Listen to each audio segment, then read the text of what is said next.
In this video, I'll show you how to make the easy origami crane, and if you stick around to the end, you'll see how to make a string of cranes. So take your square sheet of paper, and it doesn't matter what kind you have, but if you want the pattern to show, if it's only on one side, you're going to fold it opposite diagonal, corner to corner, with the print on the inside, so that you end up with a triangle. And you're going to open it up and do the same to the other two corners. Always remember to have as neat, sharp edges as you can. It'll make your life easier. Open it up, and you're going to fold it in half rectangularly with the print now on the outside.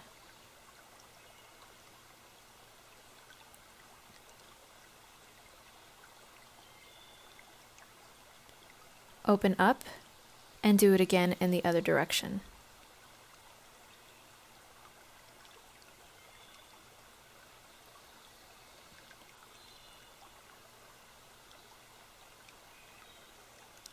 So now when you open it, you can see some areas want to fold in naturally. If you take two sides and push them in, you can squash it to where you get a nice square like so. Square is 2 layers, and you want to put the open edge towards yourself. I'm just reinforcing some of these creases because it will make it easier for you to see. We're going to line up this bottom edge with the center line, taking only one of those layers. We're going to do the same thing on the left side, matching up the edge to that center line. Again, we're only using one layer. You can see that there's still a square behind it.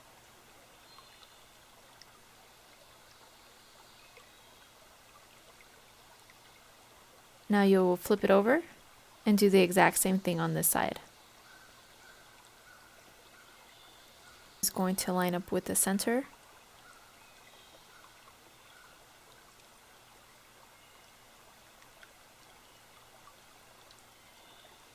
And same on the other side. So now we have a little kite shape, and both sides should be the same. Make sure your creases are nice, and then you can fold over that top triangle right where they meet the other folds. You can do this on one side or flip it over and do it back the other way, as long as your crease is in the same spot. Now open it back up, and you're going to unfold one side of that little kite and push up along that crease you just made. And wherever you have a crease before, you're just going to invert that fold a little bit. You're not making any new folds, you're just going over the ones you had previously. You can do that to both sides.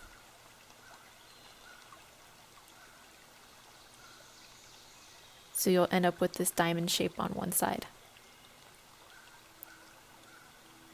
And you flip it over and repeat the process. So open up that square, lift it up, and invert those creases.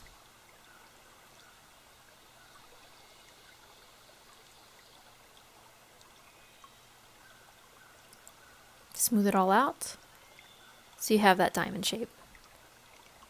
And the bottom half should have open little legs, and the top should be solid. So this outer edge we're going to fold up again towards that center seam, just one layer. Line it up nicely and crease. Repeat on the other side.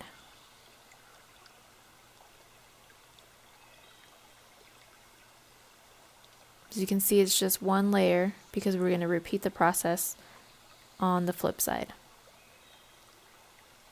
Turn it over and do it again. Outer edge to middle seam.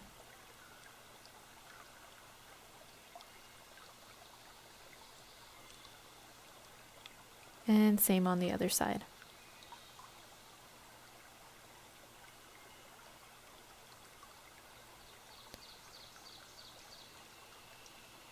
So the bottom is still open, and the top, now you can see your wings. Now this edge right here, you're going to make parallel with that little leg. It's not actually a leg, but they look like legs to me. And just fold up on a diagonal. Repeat on the other side.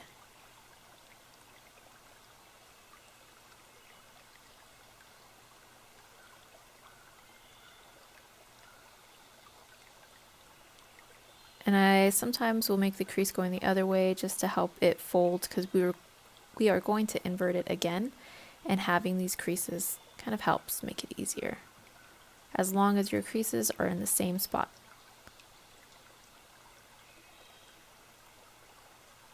Okay.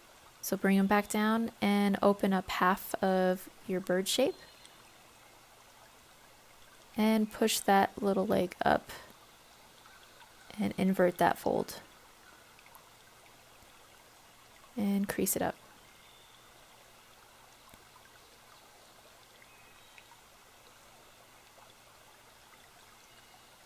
Do the same to the other side. Open it up a little bit, push that point up and invert that crease. One of these is the tail now and the other one is the head. Make sure they're about the same angle. Now for the actual head, you're going to invert just a little piece and squash fold it. The head's pretty easy. It wants to fold itself in.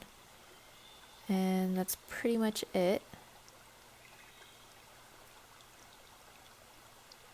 So now that all that's left, and people will vary on what they want to do with this, but you can open them up a little bit.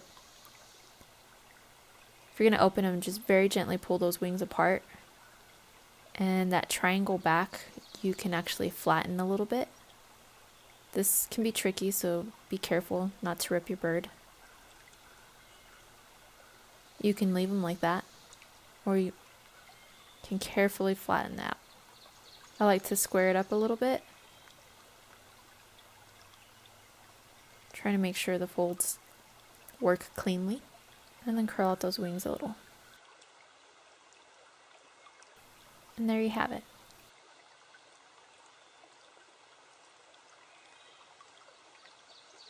So now that you know how to make them, I have a neat and easy craft for you to do with them. You will need the following supplies: some string, any string will do, some beads, the choice is yours, as many or any kind you like that match your papers. My example, I will only be using 3 beads. You will need a needle. Make sure your needle fits through all your beads. And if you're using thick string, make sure that it can fit through your beads with the string on there as well. You'll need a push pin. You will need some scissors to cut your string. You will need some cranes folded, however many you like for your string. I like a minimum of 3. Some all-purpose glue and a ruler are optional. And once you've gathered your supplies, you're then going to need to thread your string onto your needle. The length of string is up to you and how many cranes you plan on hanging, but for this example, I have used 30 inches. On the other end of your string, you're going to want to tie a good fat knot. I've tied 3 knots over the same spot to ensure that it holds my bead. If you are using small beads, you can also tie your knot around your bead, but I like the way it looks when the string passes through the center of the bead and not having excess thread around it. String your first beads, however many you like. This will be the bottom of your chain. Be careful with knots, it's easy to get tangled up if you're working with long string. Push these beads all the way to the bottom. Your crane is going to sit on it, so you'll want to arrange your birds in the order that you want them to hang. You'll be stringing the bottom one first. Poke your crane through the center of the bottom and try to get it out the center of the top. And pull your string through all the way. For these spaces in between each crane, you can choose to decorate them with additional beads and knots. It is entirely up to you. For this example, the only beads I'm placing will be the ones that the birds sit on. I want the spacing to be about even, so using that ruler, I'm going to measure about 6 inches in between. Keeping my finger where that mark is, I'm going to tie the knot around my finger.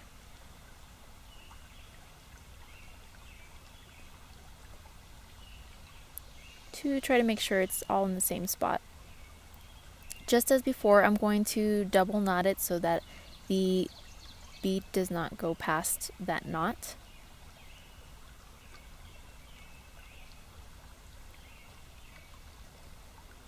You can use that glue I mentioned before and put it over any of the knots if it helps. Once you've made your knot, you can put your next round of beads and crane, and just repeat the process for however many cranes you have to do.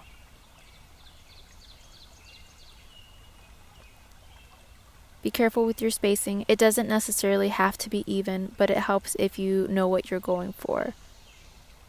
Your spacing is also important in knowing the full length of string you're going to need to get started.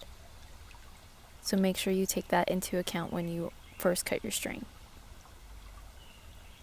Once you have all your birds on your string, you're then going to need to decide how much space you want from the hanger to the first bird, and you'll take your push pin and simply tie it to that end. Knot securely, trim and glue as needed, and then you are done.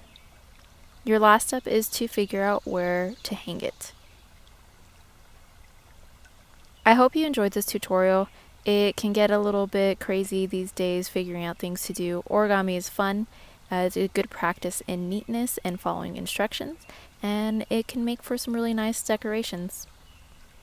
Thanks for watching, guys, and have a great day.